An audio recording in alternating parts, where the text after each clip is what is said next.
Hello, everybody. Welcome back to Critical Commentary. I'm Taylor, and I'm joined with Nagasi and the Movie Man for today. Hello, guys. How are you? Doing good. Appreciate you for having me. Yes. Always excited to join you guys for any kind of conversation. Yes. So today's topic is going to be the best and worst of 2022. This is going to be kind of, I think, different from like bracket style just because I wanted to talk about the year overall. I feel like a lot of stuff came out, but did a lot of stuff really like compel us? Overall, what did you feel like? How did you feel about this year's releases, both in like TV and film? D, I'm gonna let you go first. I don't want to be a pessimist right off the bat. Well, I mean, it's on brand, but that's okay. I'll go ahead and go.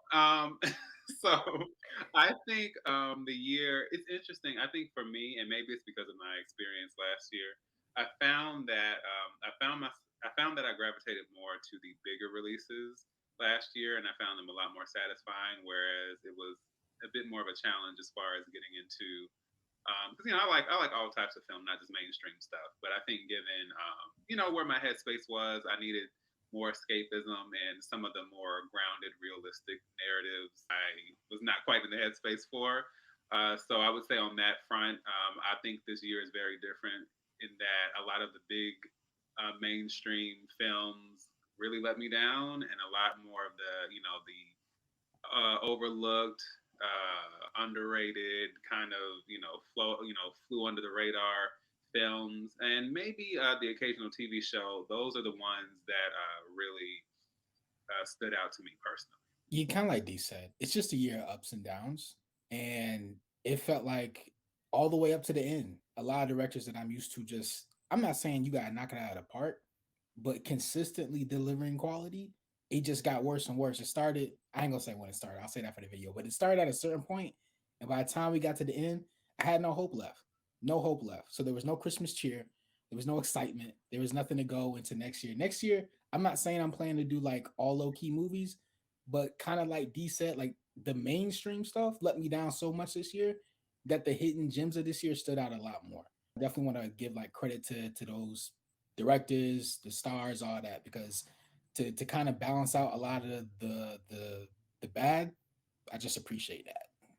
Yeah, I think it's really it's interesting that you both brought up the gem of the indie flick, because I do feel like COVID, and I feel like this is just like such a dead horse, but I do feel like the way that people look at movies and like going to the movie theater or even like what they choose to watch on streaming has just totally changed. Yep. I'll watch anything. I'm a garbage can. So like at the end of the day, I'm watching what's on the television, but I I agree. I did notice that like after so many disappointing movie movie theater experiences, I just ended up watching a lot of like obscure stuff that I just felt was better in terms of just like quality overall. I feel like should we go with the worst first or should we Just get out the way.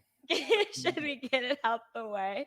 Who would like to go first in presenting their list? Taylor, why don't you take it first? Okay, I'm not afraid. I'm a little afraid. Um, It's subjective, so right? You always say. All subjective. it's all, yes, it's all subjective. And these are not in like a particular order. This is just kind of like how I wrote them in my head or like thought of them in my head. So the first one is Don't Worry Darling, Yeah, Yeah. Barbarian, yeah. The That's Northman. whoa. Okay. Uh Yeah. yeah. The Sandman. Oh, Oh, I know. And Decent choice. I put Multiverse of Madness on here. I really wanted to just say Marvel in general, Either right. way. Either way. but I promise. I picked, okay, so because I have to justify. So I did pick Multiverse of Madness because I felt like that was the movie that I lost my hope Yeah, in. I saw, No Way Home, and I saw the cracks there, but I still enjoyed myself. I think because the Tobey Maguire and Nostalgia. Andrew Garfield, I think I was starstruck and just kind of not really thinking, but Multiverse of Madness is where I went. What? So that's why that's on there. Don't worry, darling. I don't even know if I need to really give a For the reason people who didn't see it and they're wondering for why for it was. those. Yes, well, for those who didn't see it, the reason why I did not put it on there or why I did put it on my worst list is because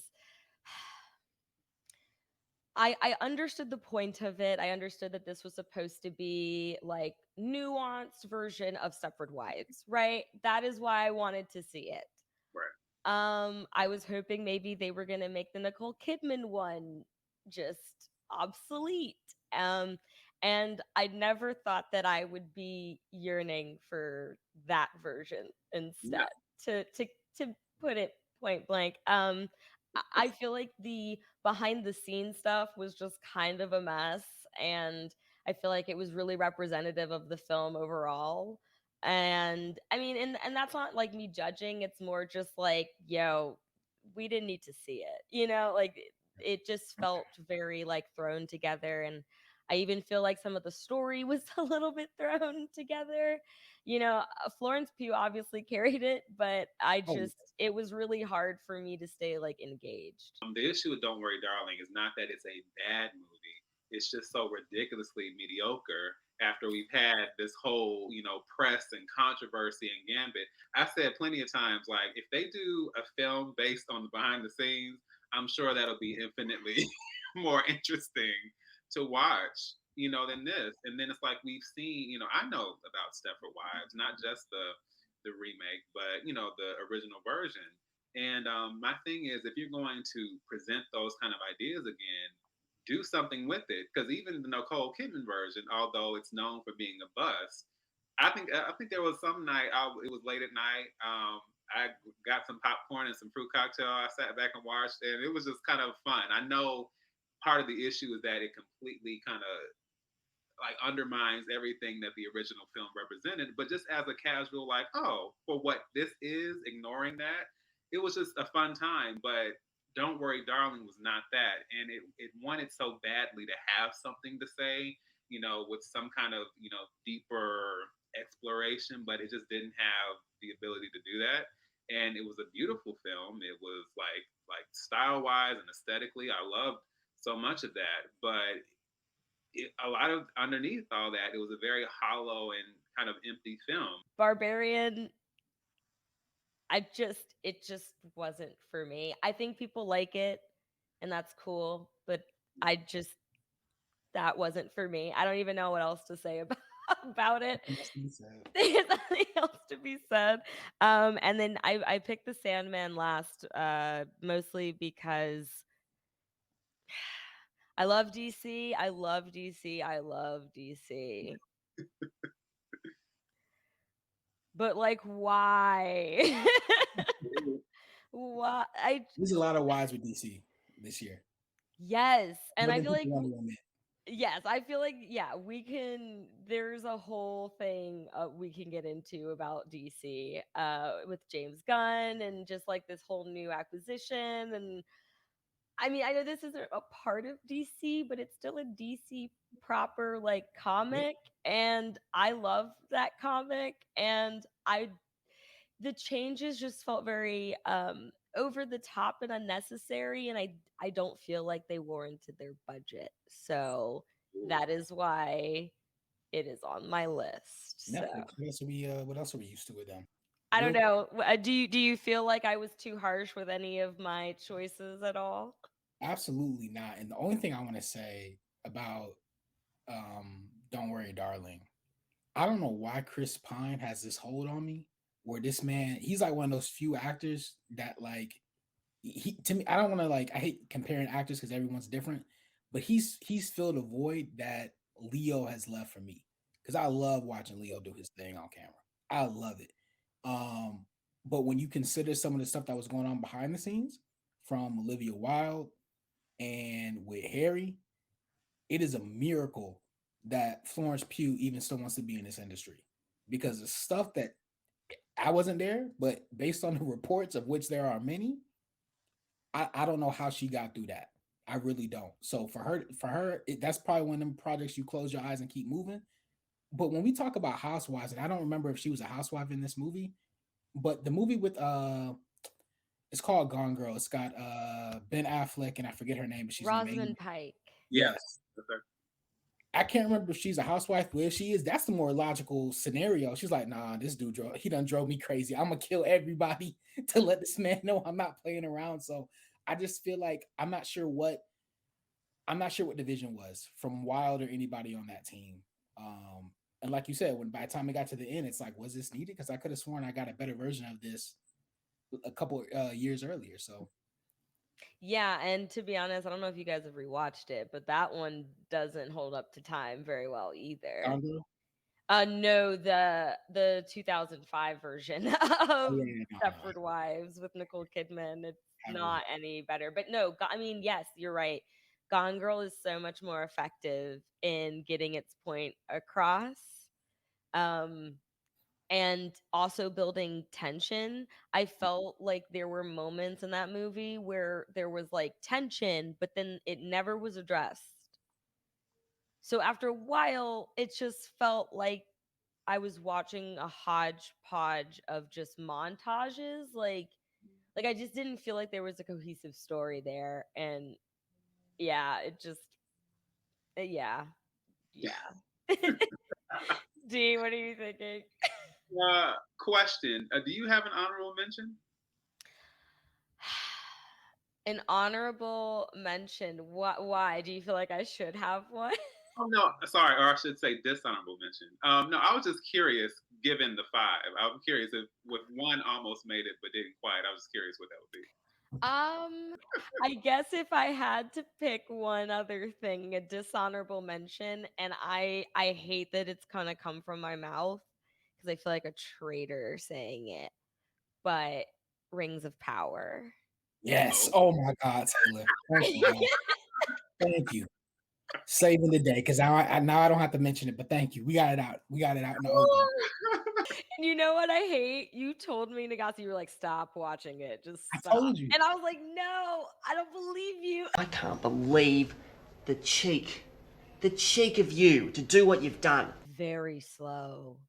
Very slow. And like not so much in, I mean, these are slow movies. I mean, like the series is slow, but it just was taking forever to really get to the point.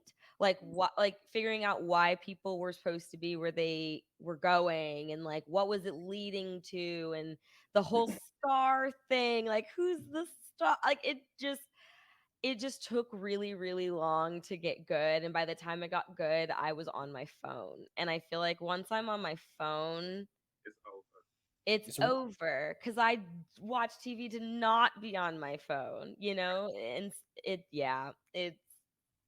I hate that Nagasi was right. D, did you watch it? I watched the first episode, thought the intro was beautiful. For whatever reason, I never got back around to continuing on, and I think a lot of the conversation didn't help.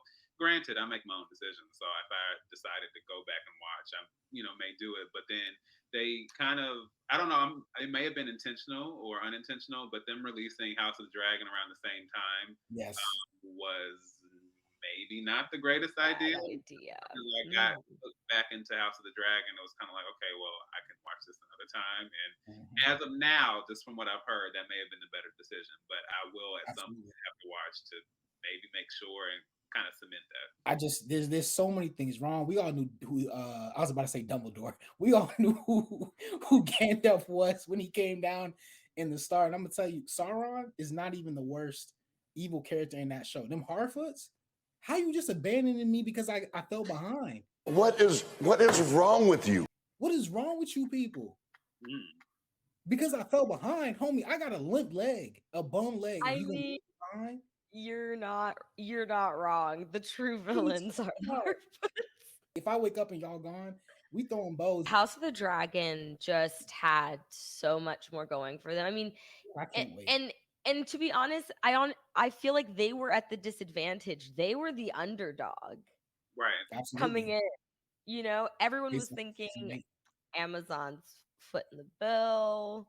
This show's about to look good. You know, they have a whole positive history. You know, I mean, not including The Hobbit, but like not to the same extent that like Game of Thrones Oh has in terms of like a tarnished reputation.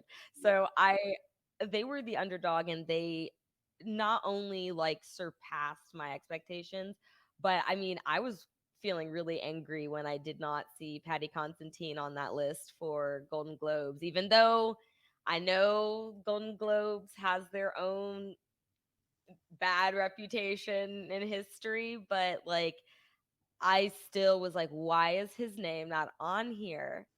All right, let me go ahead and get this out of the way now. I know you're Worst ready. season, yeah.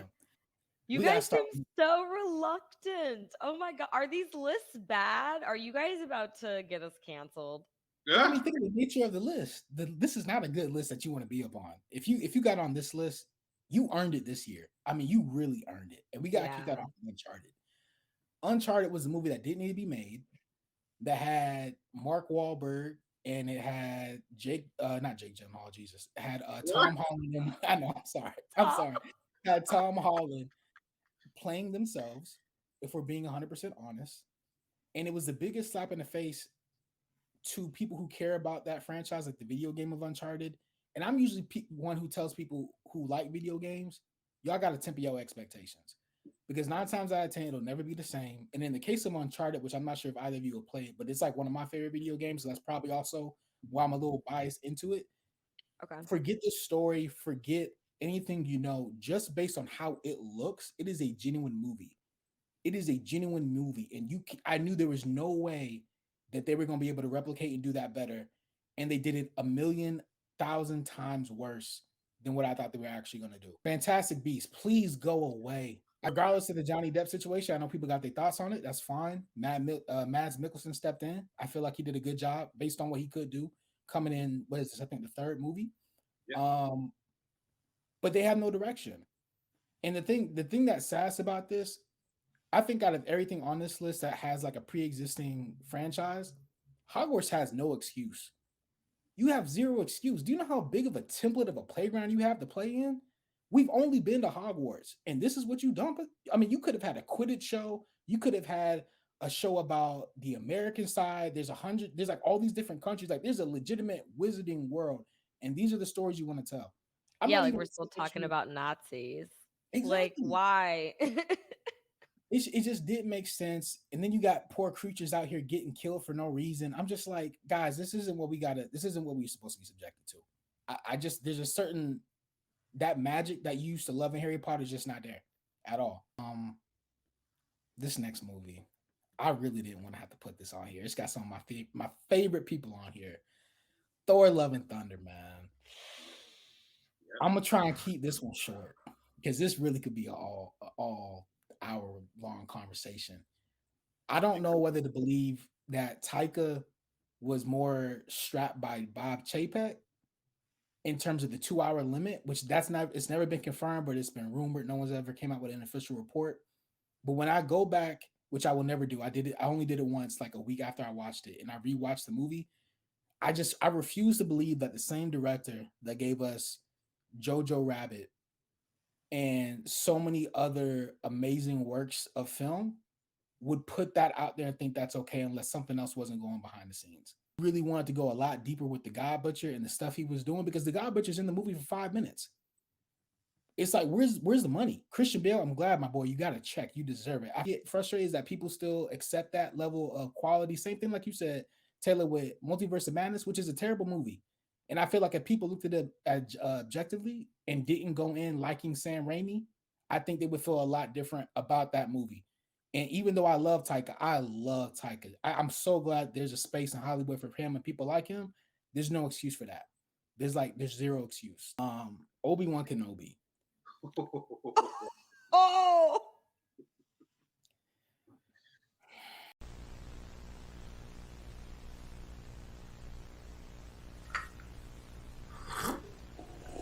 I'm sorry. I'm trying to get my life together real quick for this. I had everything set up for you. Ewan McGregor coming back. You had Christian Haydenson coming back. The one thing that I'd argue that mostly all Star Wars fans unanimously wanted. Most people wanted that. And you still fumble the bag hard? Don't get me wrong, with Princess Leia, I get it. Cute little girl. Who don't like cute little girls? But she wasn't doing it for me at any point. After episode 2, I was bored. I was like, can we please get away from her? If you're going to show me young Leia, which is fine, you got to make it interesting. Her and this other little cute little BB, whatever, y'all just trying to sell merch. Let's just keep it a buck. Y'all just trying to sell merch. And I'm sure it worked out well for your Christmas sales. Congratulations. But that show failed on every single level. I know Star Wars fans have said Andor is better. I have not seen Andor yet because honestly, I had to take a break from Disney. But that show just did nothing right except for that, what was it, 2-minute montage of Christian Haydenson and like when he's Darth Vader and you see like he's gone. Like any form of Anakin's gone and it's just him versus Obi. That was the best moment. But outside of that, that should have just been a 2-hour special. D and I had a chance to link up sometime this year. We went to go see Smile, which I will give Smile this. It's not as bad as Barbarian, although at the time I felt like both of those movies were not good at all. There's some things in there to like. There are a few things, but I'm so tired of these 6-foot monsters, man. These 6-foot weird mutated monsters. Even though I love Wednesday, which we're gonna get to Wednesday, it's like another of these terrible CGI monsters. Y'all can't come up with nothing else. I'd rather have a little whisper of smoke than some of the stuff that y'all are doing here, but I didn't, it just wasn't enough to carry me through the entire movie. So I was kind of checked out halfway through the movie, and D looked over, he's like, oh, okay. He I could tell by the face, he not enjoying this. At all. So to start off, I'm gonna start off with 5 to 1. 5. I have to go with The Gray Man.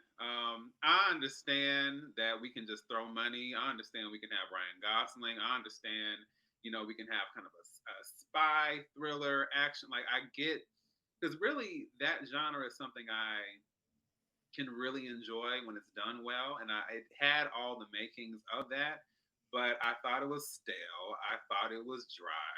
I thought it was bland. I thought it was generic. And I understand everyone loves Chris Evans, and I think he's a charismatic guy. I think he's cool, but like I remember the scene where he's literally pulling off fingernails. I was sitting there like, why am I here? He was doing his best, like twirl the mustache. I am a quirky, funny villain, and it just did not work for me. Now, as my boy in Knives Out, I can appreciate that and what they did there. It's nice to change things up and get away from Captain America, but to me it did not fit. Like I'm glad you guys know how to use drones, but I don't know how many of these shots I need throughout this film. My head is starting to hurt. I'm getting dizzy. No, Gray Man was a no for me. I forgot that movie actually came out. I'm not gonna lie. I did too. When you said The Gray Man, I don't know if you saw my face, but I definitely was like, what? I was like, wait, ain't that movie with? Oh, okay. I thought that was last year. Because you guys mentioned certain ones, there are other ones that are technically on my list, but I'm trying to go with other things that haven't already been mentioned. So I have to throw in Black Adam. I thought my boy Adam was DOA from the beginning. Oh, brother! Personally, I didn't really have the best expectations once The Rock was involved. Please believe me that I have fond memories of The Rock from, WWE, from, The Mummy Returns, The Scorpion King. I think that was fine. And even some of Fast and Furious, but I just think as we've gone along, it's just The Rock has become like an altar unto himself in the amount of films, in these same roles, these same characters. I swear I saw a meme where they had like a picture of him in 4 different movies. And but the caption was just like, I bet if I didn't say anything, you wouldn't realize that all of these aren't from the same movie. The Rock is not an actor anymore. The Rock is a brand. The Rock is a product. He is simply The Rock. I don't know that much about Black Adam, but what I do know, like that is a character with just a lot of layers, there's a lot you can do with that character. And once you stamp The Rock on Black Adam, it's not Black Adam anymore. It is The Rock In playing his cosplay. version. Yeah, his version of Black Adam. I believe it's Marwan Kenzani or Kenzari. It's the actor who played Jafar in the Aladdin live action film and then was also the antagonist here. I'm sure he's a talented actor, possibly, but this whole thing where we play weak versions, really weak, bland versions of really interesting antagonists, and then play an even more goofy, over the top CGI version of that character later into the film before you're vanquished. I don't think that lane is working because I thought both of those were just not great. I enjoyed Pierce Brosnan as Dr. Fate. I liked Aldous Hodge as Hawkman, even though they seemed determined to have him get his behind kicked in every single scene. I don't know what I was supposed to believe made him a valuable asset to the team, but Black Adam was so frustrating. And worst of all, it felt like, and this shouldn't be an insult, but it is. But it felt like an early 2000s comic book movie. We're in 22, like cut it out. I will also throw in, just to have one series, because I haven't watched a lot that have really disappointed me, but I have to say The Time Traveler's Wife was such a wasted opportunity on so many levels. I think when it comes to Theo James and Rose Leslie especially, I'm going to quote one of my favorite sitcoms. That would be Martin. It's the variety show episode, and he tells Gina, "You are not without talent. You're just sadly misguided." And that's how I feel about both of them as actors. Even though I know people really like them because of Game of Thrones, and then I think Theo James was in Sanditon, and like he's been in other projects, but this did not work, and it's so frustrating because of how massive the book is. It would have been a really great opportunity to flesh these characters out and really delve into the dynamics of time travel. Tone was all off, and at the very beginning, I kind of knew what to expect because there's this scene where Rose Leslie meets the younger version of his character, and she's kind of explained to him, okay, so this is how it goes. And maybe it's unfortunate, and maybe I'm just thinking I'm still stuck with Rachel McAdams from the film version that they did previously with her and Eric Bana. But Rose Leslie is that character. Absolutely not.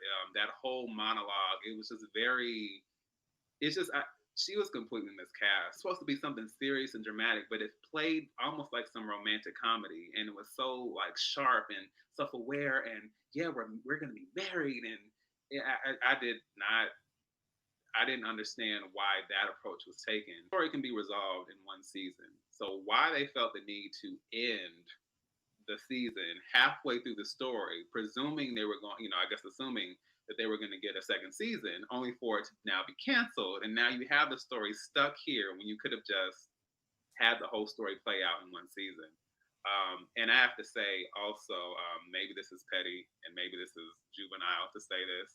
I understand that the whole time travel piece, there is an additional danger posed by, and not only danger, but just a lot of complications because he loses his clothes every time he goes from one place to the other. The amount of times I had to look at this man's I'm talking about close-ups, all kinds of angle. I was just like, okay, and I'm sure plenty of people will be happy about that and will even want to watch it because of that, but I don't need to see any more of Theo James serving cheeks on my screen. Like, enough. Like, I was so done. I'm like, I've seen far too much of this man than I ever wanted to see in my lifetime. So yeah. Hey, that's how I felt when I was watching The Watchmen when it came out with Yahya Abdul-Mateen. Hey, we know why some of y'all watching. It's okay. I'm not hating. I'm just saying we understand. It's okay. There's no judgment here. This is a safe video. Nope. If you've seen my review, you know why. But nope. lived up to its name, because that's exactly what I said throughout the film. That's definitely what I said when I left. It's great that people hail it as this, I suppose, masterpiece. They like its new ideas and its innovation, and this, being able to kind of delve deep and oh my gosh, like the layers. But sometimes, for me, I find that sometimes ambiguity and deeper meaning and open-endedness, like all these, being obscure and dive deep, being super analytical. Sometimes that's simply there just because, and maybe the meaning that you wanted to have doesn't have the effect that you really wanted to have. And it's fine. I understand everyone was online talking about how, like, no, you gotta keep watching, you gotta dig deeper. Well, if you see my review, you can understand something and still feel like what you did in the end really added up to nothing. It was interesting, at least, watching a giant Hoover vacuum bag suck people up for the duration of its run. I've never been more happy with D, man. Am I the contrarian of this group about this movie? I actually Yes. liked Nope, but not on that level. I do know what you're talking about. There were a lot of people who were like, "This might be his best work," and I was like, "It's not his best work. It's good, but not So the we're just gonna best." forget about Get Out. I Yeah, just we're just gonna ignore that completely. Right? Like, no. Mm-hmm. Last one. There's not even a whole lot to say because this is another one that I really delved into in my review. But Blonde is such a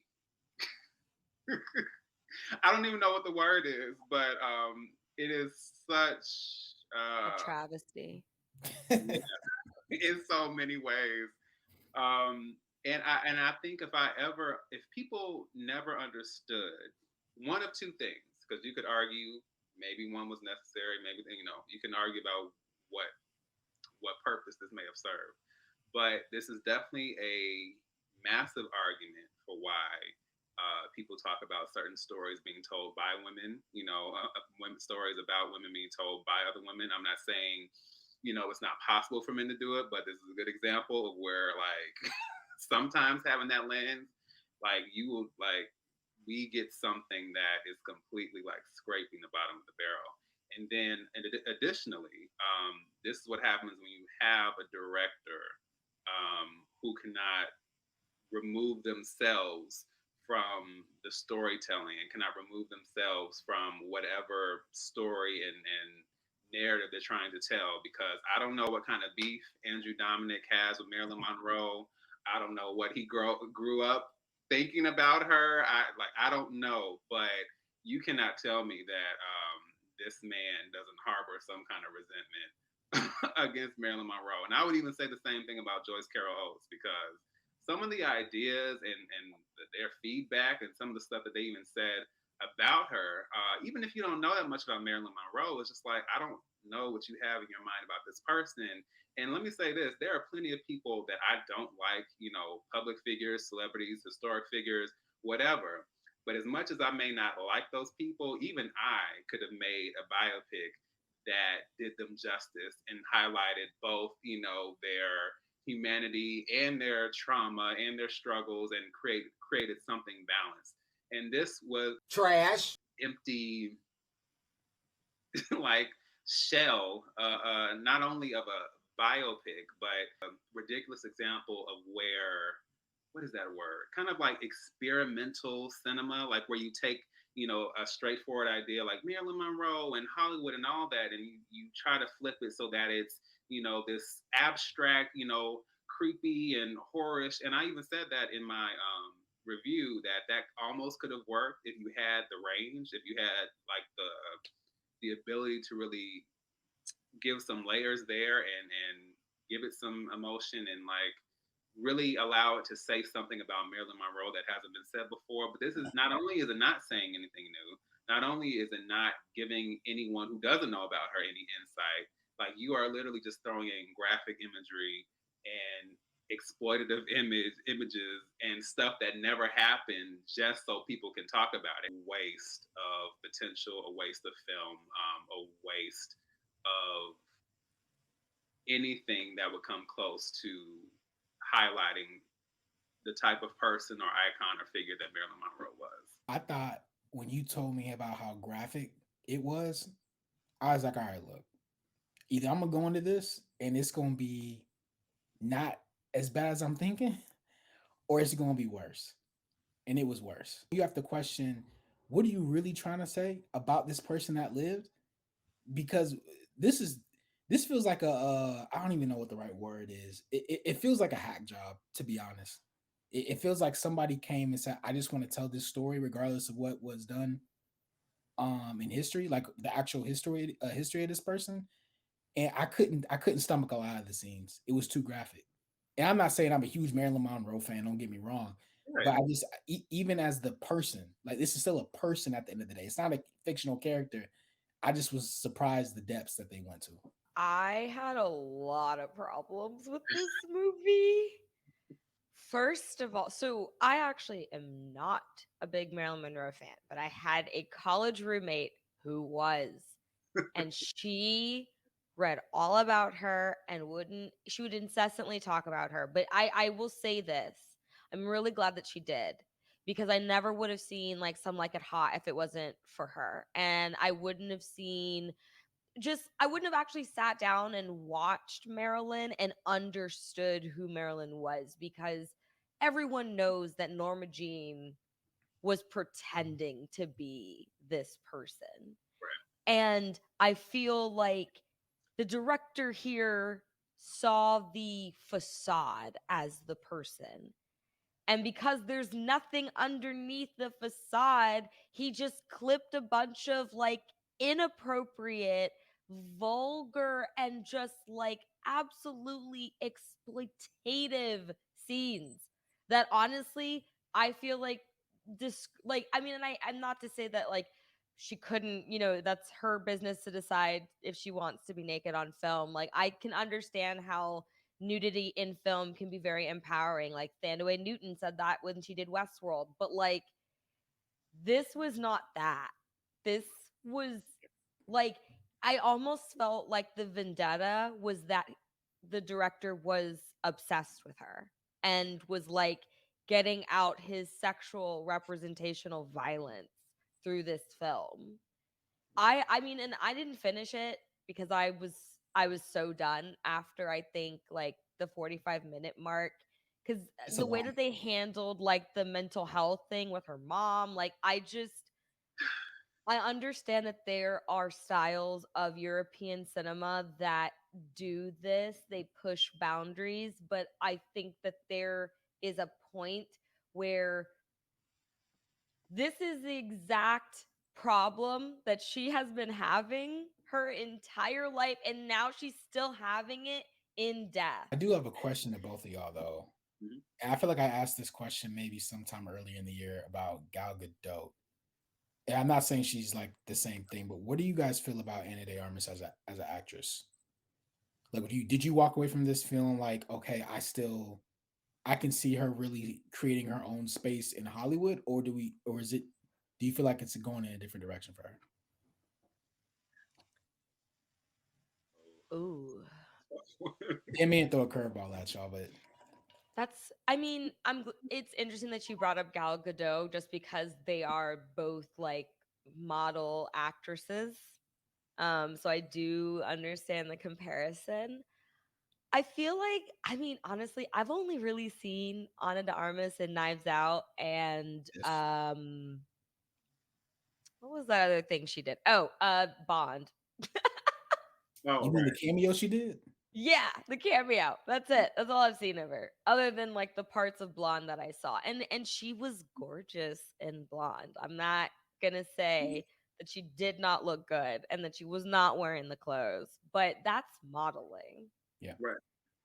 I don't know if she's hitting Anya Taylor-Joy level Whew, acting, stop it. Stop it. I mean, I'm not trying to say that I don't think that there's potential No, I'm because I saying like, yeah, haven't. she shouldn't be mentioned with Oh. Anya Taylor-Joy at all. Yes. Yeah, I'm Armis. Here's the thing, and I want to be fair because I may feel differently like next year. But maybe this wasn't her best year as far as a follow up to Knives Out and No Time to Die because Deep Water, no. No. And then Blonde, yes, the performance was objectively good, but what are you portraying and what legacy are you leaving behind in your portrayal of this person? So it's kind of like I'm sure a lot of people who may like Ana de Armas as an actress may be really side eyeing her hard after this film. Because like I said, this and Deep Water, I'm kind of like I don't know because it's hard because I don't want to make any personal judgments because I don't know her. But I don't think this year did anything really good for her. And really with Blonde, I'm really disturbed when I think about I don't know if that was the Cannes Film Festival, but where everyone gave like a 9 minute or however many minute long standing ovation for her in this film, and I was like, after y'all watched that, but then I also heard that they all just give standing ovations out regardless. But that was that was unsettling. Because I do feel like her potential is better. What she has, I think you hit the nail on the head. She needs to be more selective about the role she gets, which is something that I feel like a lot of actors do this, but I'm focusing on three: Anya Taylor Joy, Zendaya, Timothy Chalamet. I'm not sure if it's them. I'm not sure if it's their agent. I have no idea who is deciding what they are in, but it's just an awareness of what they really want to do and what they're trying to leave behind. When I heard that Timothy Chalamet was doing a Willy Wonka, I'm like, that feels like something Timothy Chalamet would do. Even with Anya Taylor Joy with The Northman, which much like yourself, I didn't feel like it was the best movie. I forget who mentioned that, if that was Taylor or if it was Dee. Yeah, that was on my Um, list. And that's coming from someone who really enjoys like Robert Eager. I loved The Witch. I loved The Lighthouse. Like I actually hated putting that on my list because of how much I enjoy his like previous films. that and like even The Menu, which I did not think was a great film. People are lauding it Mhm. as amazing. I thought that was a waste of time. But she has always stood out, whether it's Emma, whether it's The Queen's Gambit, which I will still recommend. The moment that ever comes out on DVD, I'm buying it. It probably Mhm. never will, but it's that you have me obsessed about chess. For anyone to watch, I need you. We were obsessed about chess for The like world was. the world was obsessed about chess. So I just wonder kind of where things are headed as far as how actors really pick and choose what roles they're getting and how that goes into their legacy. But just wanted to throw it out there. Going to our top 5, our best of 2022. I don't know if you guys felt this way, but this was actually really hard for me. Yes. So my best list is Wednesday because Jenna Ortega alone. Was the story cheesy? Yes. Was some of the acting and characters not really fleshed out? Yes. Did I think that Hyde monster looked like a hungry rat? Yes. Did I still enjoy the series? Yes. The second thing that I had on my list was Everything Everywhere All at Once. Come on, this is the juggernaut of the Oscars. I'm not Michelle stupid. Yeoh. Of course, that's on. Yes, Michelle Yeoh. I actually have loved Michelle Yeoh ever since I watched Memoirs of a Geisha. That was like one of the first movies that made me truly in love with film, and the fact that she's in it just. I watch everything she's in just because she's in it. I'm watching the new Witcher show simply because she's in it. You gotta tell me how that is because I've lost hope on that series. And I Only one episode. Only one episode. So we'll see. My third is The White Lotus, The Serpent Queen, which was on Stars, and The Bear. So The The Bear, Serpent absolutely. Queen is for those who love history. I love the Tudor period. I mean, Dee and I had a whole like we were in our group chat one day. We were just going back and forth about like the Howards and the Pars, and just like the Serpent Queen is probably my favorite thing that I've watched this year, just because one, the costumes are gorgeous. They take a whole new point of, like, Catherine de Medici was a very controversial figure depending on what country you come from. As a bystander, in 2022, I think she's amazing. I think she's both extremely cunning and kind of selfish, but also like just underestimated. And I think she really like had a life that was like defying that underestimation. And so the show is amazing. Samantha Morton is amazing playing her. I just, yeah, I loved that show. And The Bear, the reason why I picked The Bear was mostly because I worked in a restaurant, and I mean that show just had So much to me. love. And the jazz, man, the jazz. Very, very smooth stuff, very classy. That stuff was so smooth. I was sitting there just like, when's the soundtrack drop? It's very Chicago. Very Chicago. Could see like just a lot of love put into that show, even though it was very small in scale, and you're pretty much in like 3 or 5 sets the entire time, if even that. It's a very like local show. That's my top 5. I felt like these were things that I could see the love in them, I could see the dedication in them. I felt like they wanted to tell me something, and they did it in their own way and in their own voice, and I just thought it was effective. Wednesday, there's no reason I should like that show. And as y'all know me, I tear shows apart. One could say it's my calling, actually. Yes. I don't know why, but I'll be damned if Jenna Ortega wasn't captivating and had me from first episode to last. Oh yeah. I had to skip through all the high school slice of life stuff. Like I couldn't even tell you what her friend that she roommated with, couldn't even tell you her name. Skip right past it. I had no time, I had no patience. But everything else, and maybe it's just this short girl who has such a dark outlook on life, who's just like, I'm gonna be me, and if y'all like that, y'all like that. If y'all don't, I mean, keep it moving. It is what it is. I love that. Yes, it had the traditional cliche stuff of, okay, there's boys she likes and she's trying to juggle that, and I didn't have patience for that. Yes, there was the monster who was, it would give 1990s CGI monsters a run for its money in terms of how bad it looked. Yeah. And I'm surprised at that, because I'm like, I know this had to get somewhat of a budget. Like, I don't know where else the budget went, because I felt like the town they were in, I'm like, I know this is definitely somewhere in Georgia. Absolutely. So I could say about it. I'm not big into awards. You guys know this. A nomination is warranted, and I'm sure she probably has gotten some somewhere, but she had me. Maybe it was one of those things you just had to be there in the moment. Like Tiger King, I never watched it, but a lot of people were saying, like, don't ever go back and watch it. It was like you had to be there during COVID to enjoy it. Maybe this is like that, but Wednesday absolutely did amazing. And when it came out that it actually surpassed Stranger Things season 4, I was like, that's insane.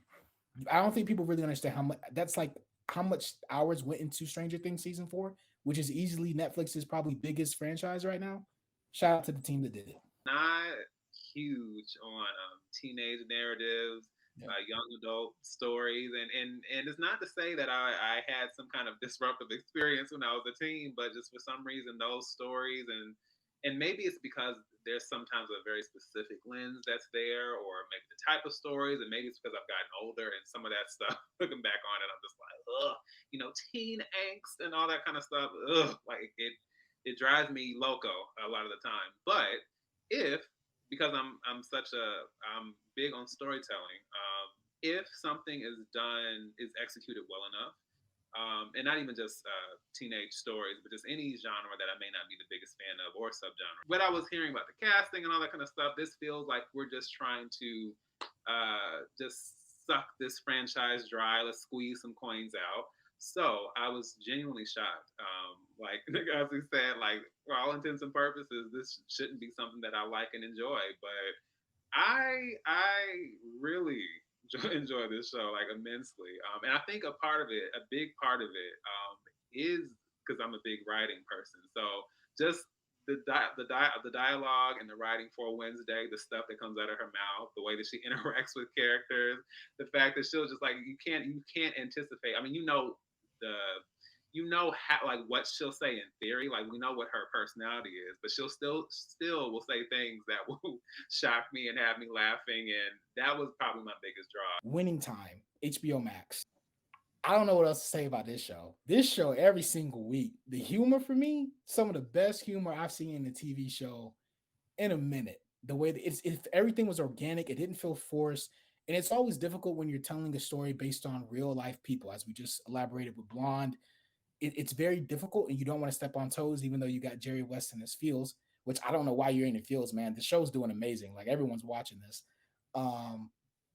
It had me wired from start to finish, and it kept things very real. They didn't sugarcoat anything, and this is based on a book. I don't know if all the events that happened in the show are true, but it was because it was so unrelenting in showing this is what happens when athletes realize they're not athletes anymore. Like you think your life is over. It's like you're only 32, dog. There's a lot you can still do. Or when you're someone coming into the league, in this case the NBA, and you thinking you hot, when you realize I'm still just a rookie. It just tackles so many things, and it was so refreshing. Magic Johnson, that man for the streets. From Oxnard down to San Diego, went back to Detroit and got him a little something. I think he took a detour down to Atlanta at one point. My man was on a tour. So nasty. But I still loved it. I loved it. It was great TV. Stranger Things season 4. I know we kind of talked about it already. I'm not a fan of what's going on with Will. I'm not a fan of it. It's not because of the gay storyline. That's not it. I just feel like more and more I've realized as the seasons go on, they're not as interested or invested in keeping the kids together. And sometimes that makes for interesting stuff. I loved Argyle, and I felt like he was a great addition. Susie was the worst addition ever. I don't know why we had to take a detour to go see her ass. I was like, Susie, you could have just sent this over in the fax. We could have called you up. There was another way you could have got this communication across. We didn't need to make a pit stop. It's a monster at this point, and it's a well-deserved monster because there's this draw about seeing oh my god, why am I blinking on names today? Who plays 11? Millie Bobby Brown. Millie Bobby Brown. As far as being her age, I'm not sure if even she realizes how well she embodies this character. I mean, she is the character, but it's just it's seamless at this point. I could talk about this show all day. I really love this show. House of the Dragon, man. I don't know what to say about this show besides the fact that I just got this on DVD. I wish I had my DVD up here that I bought. I had to pre-order it. I'm like, as soon as this baby drop on Amazon, instant watching this, because I mean, I guess the best way to sum it up, and we'll talk about this more, I don't want to go too in depth with it. For people who aren't familiar with Game of Thrones, which I don't know how that's possible, I don't think people really understand how bad season 8 was. It was the biggest FU to the fans that I think I've ever seen. This show had everything going against it. But I'll be damned if y'all didn't get me hooked by the second episode. You got people pimping out their kids. Milk of the Poppy is one of the craziest things I've ever seen, man. They be sliding that Milk of the Poppy real easy. I hate Otto Hightower almost as much as I hate Alicent, almost. And I mean, like we said, Patty Considine. I don't know what else to say. I don't know, because it's just maybe the performance of a lifetime. One of my favorite things about this show wasn't even the dragons. And it's not like the dragons sucked. It's just the political aspect and the characters were so good. I was like, yeah, the dragons are cool, but they're not in the forefront. They just like, okay, y'all can just ride dragons. That's cool. Now, the number one's going to be controversial, I know. Number 2 is Top Gun. As someone who was not a fan of the first Top Gun at all, I felt like it leaned so heavily into the romance side that I didn't get any of the aviation, the dogfighting, the stuff that I actually was interested to see. I said, please, just let them do the aviation, the dogfighting right. And people were complaining, saying they got over 800 plus hours of footage. Well, you see now why they have over 800 plus hours of footage. A movie to make $1 billion. And I'm not one who usually props up box office success. $1 billion? Even though the characters suffer a lot from maybe not being as fleshed out as I would like, having Maverick back and seeing what he's going through, trying to get these kids ready and saying, y'all not ready. And y'all think that I'm old and washed up. When he went into this jet to defy orders and said, let me just show y'all how this is done so you know it can be done. peak movie telling, peak storytelling. I enjoyed it every single step of the way. The controversial one, The Woman King.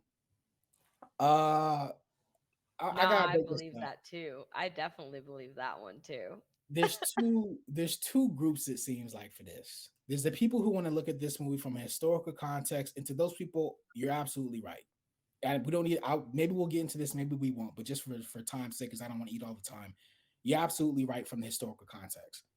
But if you look at this as a movie, pretty much damn near an all black cast for people that care about that. Viola Davis still proving age ain't nothing but a number, baby. I can do this till I'm 100, and it's no problem. And I just, between her and Angela Bassett, I have such an appreciation for what they do at this level. And they make it look easy, but I guarantee you it is not. When you have the moment of Nausicaa telling Tusu Mbedu's character, I forget the name, telling her about the child that she had to give up, and she cuts her open and reveals it.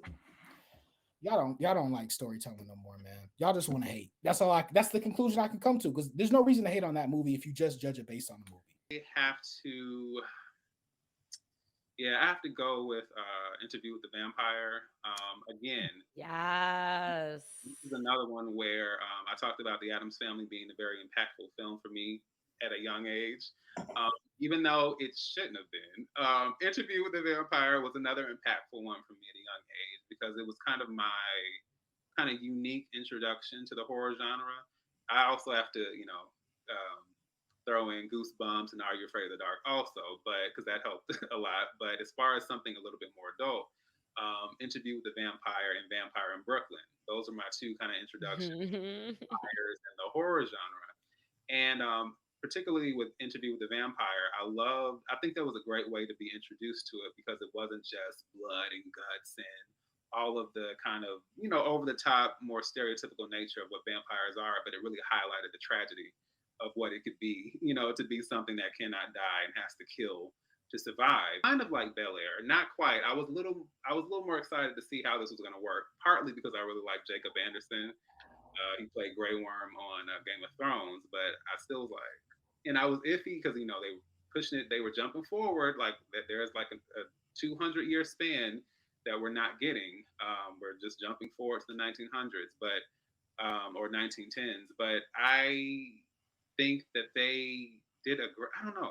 It's they did such a great job of making it something new, incorporating some things from the books. They obviously made some changes, but I was really surprised by how invested I was. I was up late at night when that first episode premiered, and I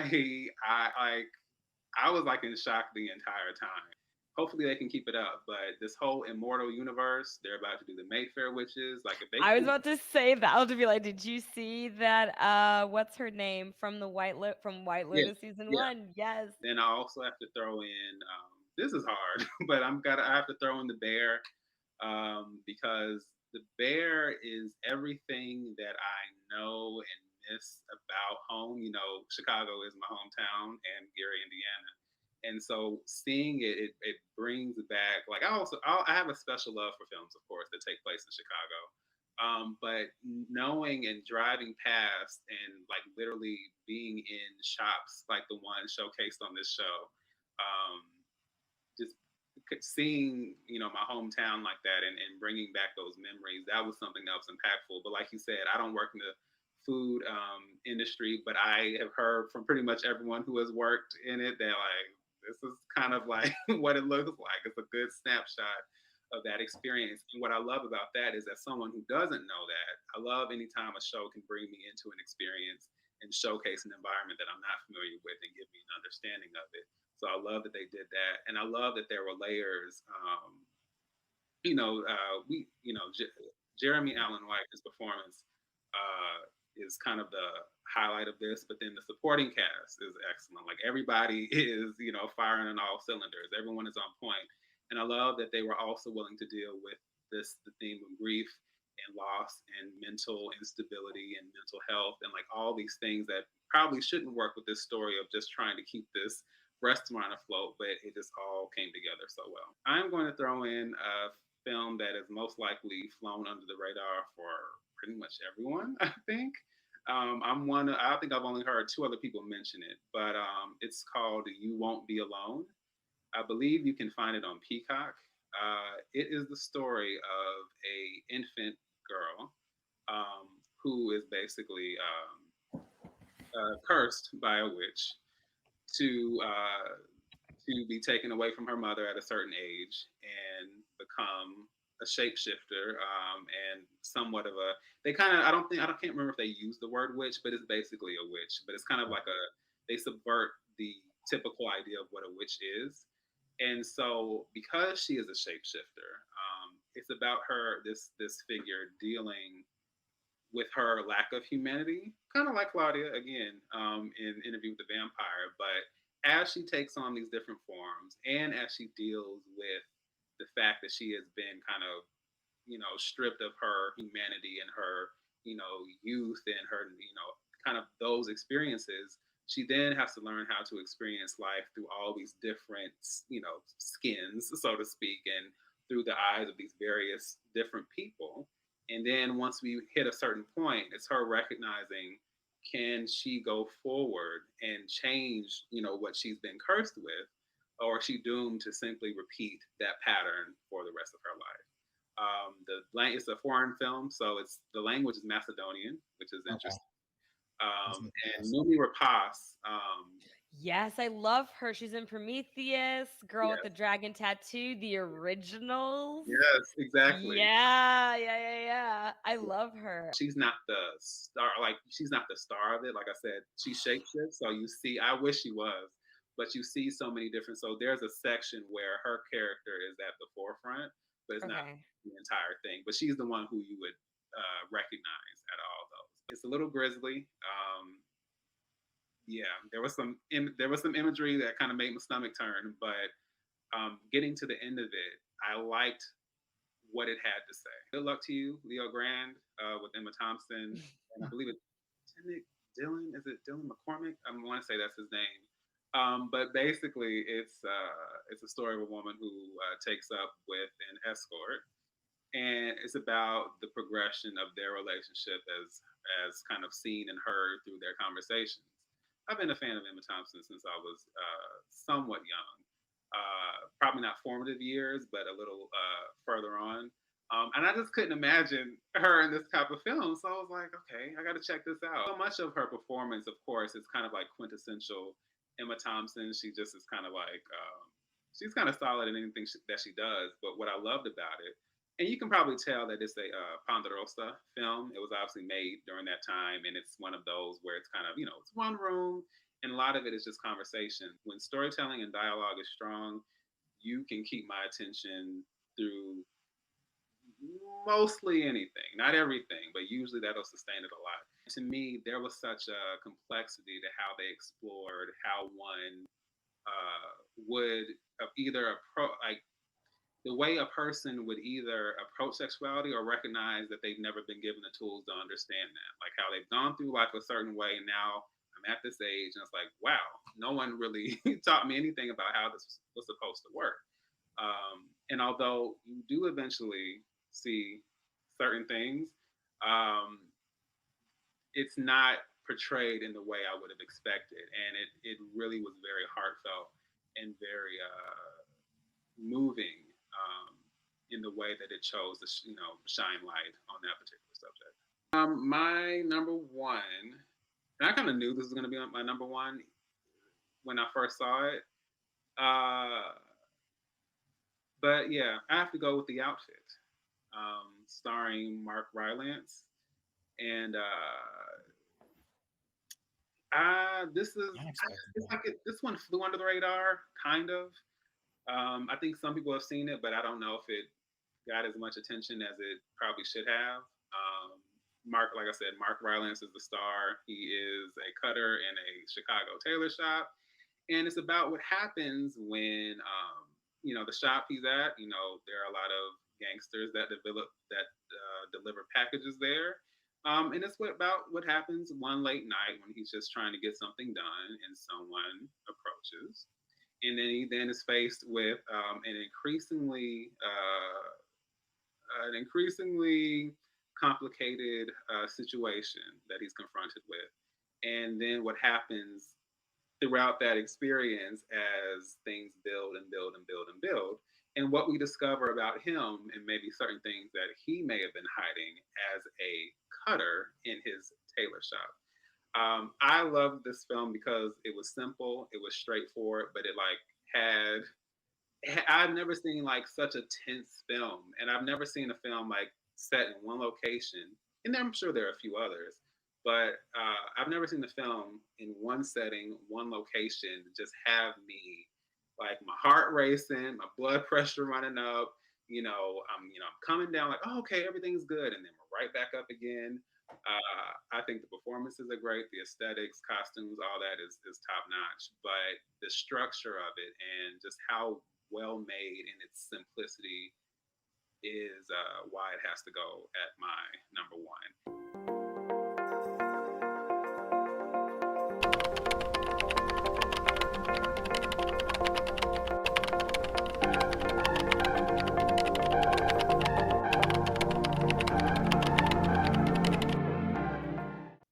Golden Globes nomination just dropped.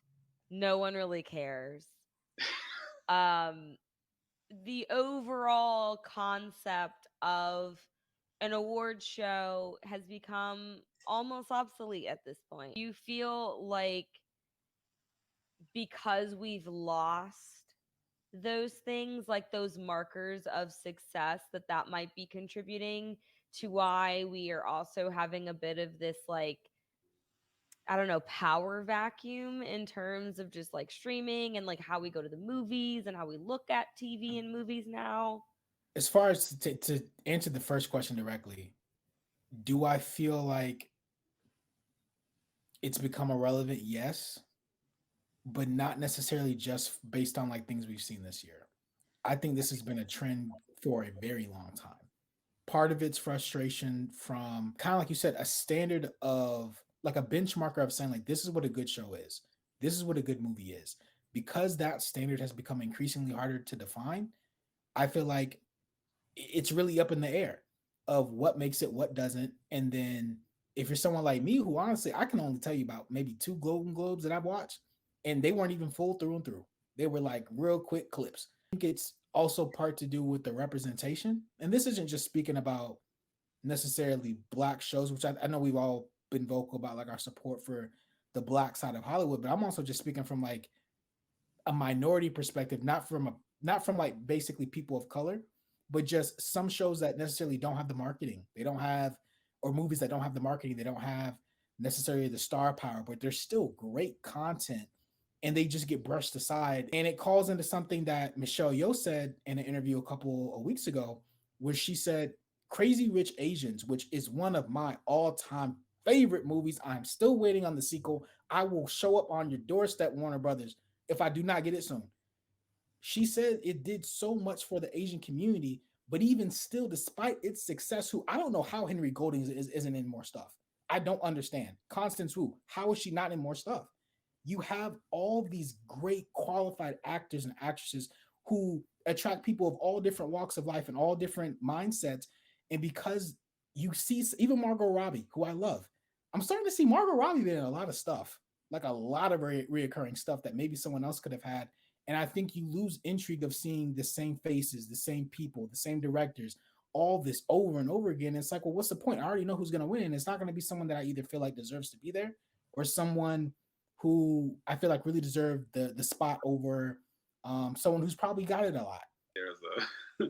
There's a particular group of people who claim to not care about the Oscars and about award season, but every season will also pop up to proclaim how much they don't care about award season and the Oscars and all those things. And maybe it's just me. I just notice whenever we hit that season, it's always the same people like, who cares about this? Who cares about this? Well, you're the loudest one, so maybe it's you. I think as I was getting deeper into my experience with film analysis and film appreciation, all that kind of stuff, it was good to watch.